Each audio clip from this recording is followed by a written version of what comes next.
السلام علیکم ناظرین، عباسیہ حکومت کے آخری دور میں ایک وہ وقت آیا جب مسلمانوں کے دارالخلافہ بغداد میں ہر دوسرے دن کسی نہ کسی دینی مسئلہ پر مناظرہ ہونے لگا۔ جلد ہی وہ وقت بھی آ گیا جب ایک ساتھ ایک ہی دن بغداد کے الگ الگ چوراہوں پر الگ الگ مناظرے ہو رہے تھے۔ پہلا مناظرہ اس بات پر تھا کہ ایک وقت میں سوئی کی نوک پر کتنے فرشتے بیٹھ سکتے ہیں۔ دوسرا مناظرہ اس اہم موضوع پر تھا کہ کوے کی چونچ حلال ہے یا حرام ہے۔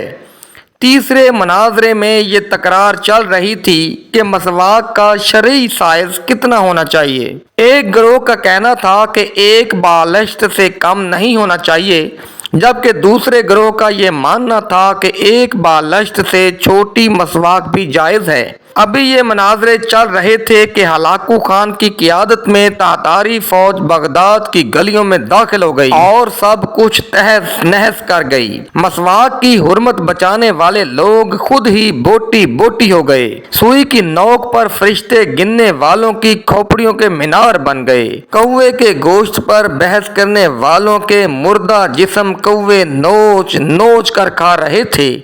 آج ہلاکو خان کو بغداد تباہ کیے سینکڑوں برس ہو گئے، مگر قسم لے لیجئے جو مسلمانوں نے تاریخ سے رتی برابر بھی سبق لیا ہو، آج پھر ہم مسلمان ویسے ہی مناظرے سوشل میڈیا پر یا اپنی محفلوں، جلسوں اور مسجدوں کے ممبر سے کر رہے ہیں کہ داڑھی کی لمبائی کتنی ہونی چاہیے، یا پھر پاجامہ کی لمبائی ٹخنے سے کتنی نیچے یا کتنی اوپر شرعی اعتبار سے ہونی چاہیے۔ مردہ سن سکتا ہے یا مردہ نہیں سن سکتا؟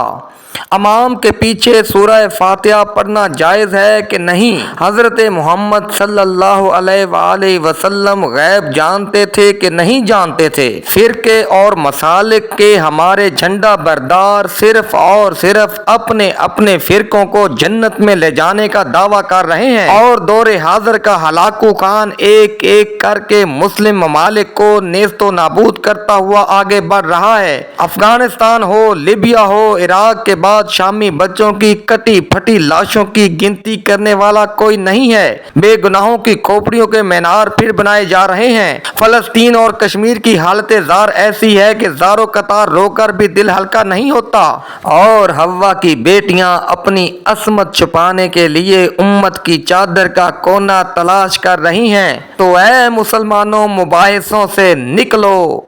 جنگ میں دشمن کی گولی سنی، دیوبندی اور اہل حدیث کا فرق نہیں کرتی۔ اللہ حافظ۔